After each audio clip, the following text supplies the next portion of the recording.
যে আমরা যারা মানবাধিকার সংগঠনে কাজ করছি, আমরা সাধারণত দল মত নির্বিশেষে সাধারণ জনগণের পক্ষে তাদের অধিকার রক্ষার্থে কাজ করছি। আমি এই বিষয়টা এই জন্যই বলছি যে আমাদের যে বিষয়টা আজকে আলোচনা হবে সেটা আমাদের সাধারণ জনগণ তাদের জন্য তাদের নিরাপত্তা নিশ্চিত এবং সুষ্ঠু নির্বাচনের জন্য গুরুত্বপূর্ণ ভূমিকা রাখবে। আমি এই আশাই করছি।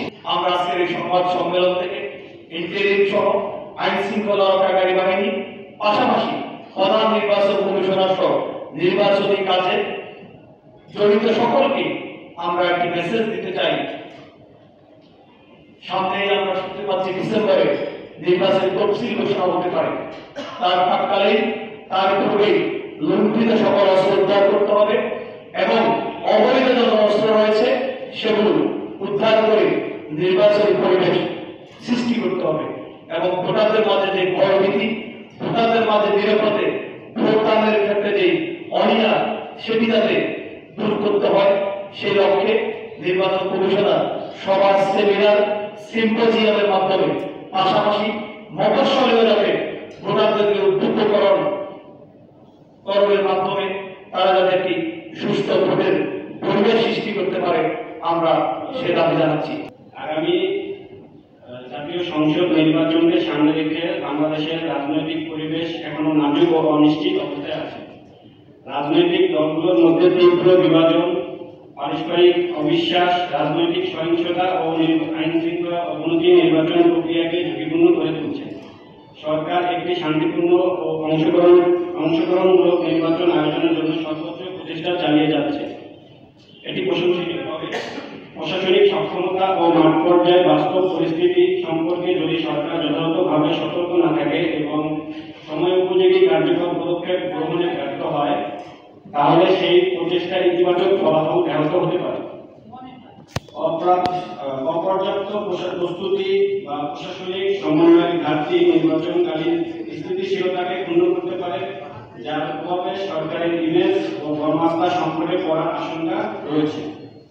বর্তমান পরিস্থিতি ও উদ্বেগ, রাজনৈতিক বিভাজন ও অস্থিরতা। বর্তমানে রাজনৈতিক দলগুলোর মধ্যে পারস্পরিক অবিশ্বাস ও মতপার্থক্য ক্রমেই বৃদ্ধি পাচ্ছে।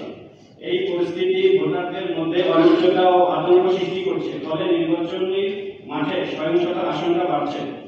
এই অবস্থায় যদি সরকার সময়মতো সব রাজনৈতিক দলকে আলোচনার মাধ্যমে একমতে আনতে ব্যর্থ হয়, তাহলে সেই বিভাজনের প্রভাব সরাসরি নির্বাচনী পরিবেশে পড়বে।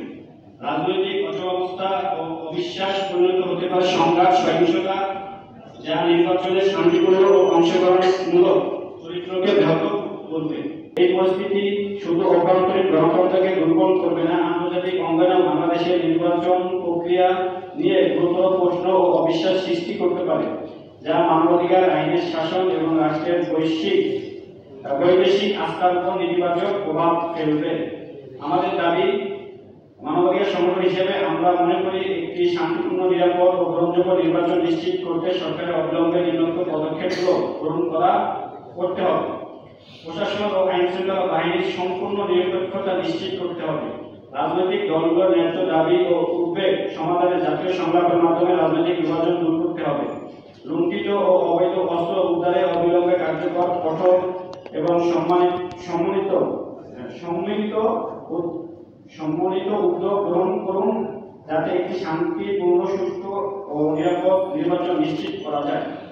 পুলিশ সংস্কার কমিশনের সুপারিশ বাস্তবায়ন করে নির্বাচনের আগে পুলিশকে কমিশনের অধীনে এনে স্বচ্ছতা, জবাবদিহিতা এবং নিরপেক্ষতা নিশ্চিত করতে হবে। নির্বাচনকালীন সহিংসতা রোধে সেনাবাহিনী, পুলিশ, বিজিবি, আনসার ও প্রশাসনকে নিয়ে সমন্বিত নিরাপত্তা কাঠামো গঠন করতে হবে।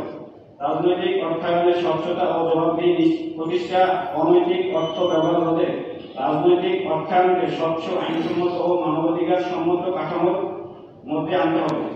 দলীয় গণতন্ত্র শক্তিশালী করা, দলগুলো অভ্যন্তরীণ গণতন্ত্র ও স্বচ্ছতা নিশ্চিত করে অভ্যন্তরীণ সংঘর্ষ কমাতে হবে, যাতে ভোটারদের উপর নেতিবাচক প্রভাব না পড়ে।